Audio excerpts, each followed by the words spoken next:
Take the picture. All right, let's do it. What are we doing right now? So we're gonna get into one of the corrective exercises that you can use for upper cross syndrome to improve the posture of the shoulders and the neck. So we're gonna do a prone grip single arm row. Okay. This exercise is featured in Paul Chek's book, How to Eat, Move, and Be Healthy. And one of the reasons I really like to utilize the single arm row with people is because people tend to get locked in that position of flexion. We did a video on this, right, on the thoracic mobility. And so by using a single arm and adding a rotational component, it can also help to mobilize the thoracic spine. Oh, excellent. So not only are you getting the scapular or the shoulder coming back, but you're getting that spine. Exactly. Excellent. All right. Exactly. Teach me, what do I do here? Okay, so you're going to have the cable set up at about chest height, and your knees are going to be slightly bent. Okay, so I need to move that up a little bit? Yeah, I would move it up one notch. Okay. There we go. Okay, great. And So go ahead and just bend your knees a little bit, and you're going to grab the cable with one arm.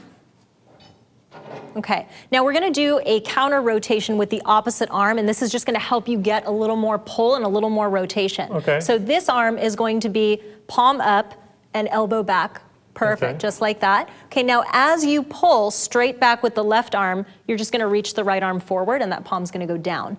Okay, now keep the elbow a little bit higher. Yes, and squeeze this scapula back. So we're trying to get some rhomboid and trapezius activation, which is going to affect the posture of his upper back. Good. And now then when I go back, and do I switch hands again and rotate? Exactly, you just start from that same position of palm up. Good, and keep your knees slightly bent, squeeze it back. Good, and really let your chest open up with this one. You don't want it to be too rigid. You're trying to make it a little more of a fluid movement. Nice. Okay. There you go. Now, if you were gonna do this exercise and pull more weight, you would take a split stance.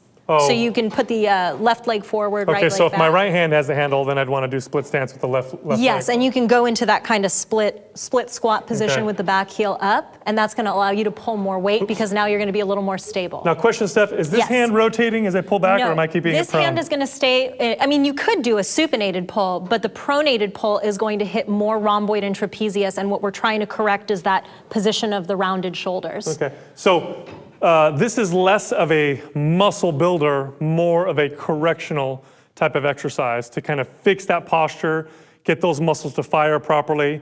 Probably something that's important to do before you go do your heavy lifting, because one thing I've noticed when people go do their heavy lifting is they just move in their bad patterns, and what they end up doing is strengthening the bad patterning versus correcting it, which is what this particular movement is designed to do. Yeah. Is that correct? Yeah, if they were Excellent. to use a lighter weight, then they could definitely do it before their heavy lifting. You always want to put the more neurologically complex exercises towards the beginning of your workout. So it really kind of depends on what the rest of their programming looks like. But you could also use this as a muscle builder by throwing more weight on there and adding a weight shift. So in that book, there are a lot of regressions and progressions to this exercise. Very cool, thank you. You got it. I've been wanting to high five you on all these videos. Listen, subscribe to our channel. We post a new video every single day. Also, mindpumpmedia.com, 30 days of coaching for free.